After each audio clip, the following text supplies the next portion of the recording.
Ogni anno, l'ultima domenica di maggio, i cittadini del comune di Legnano ricordano la battaglia del 1176, dando vita al Palio delle Contrade.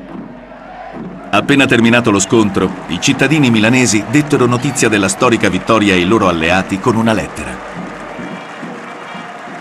Amati compatrioti, il trionfo sugli invasori tedeschi non è da attribuire solo alle nostre armi.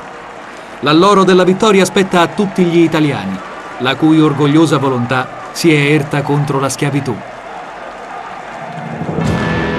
Per la prima volta, a sud delle Alpi nasce un sentimento nazionale. Si parla di italiani in contrapposizione al concetto di tedeschi. Il Barbarossa si trova sempre più in bilico tra i doveri di re tedesco e i diritti che un imperatore romano può rivendicare. Inoltre, si è ormai fatto molti nemici, in Italia così come in terra tedesca.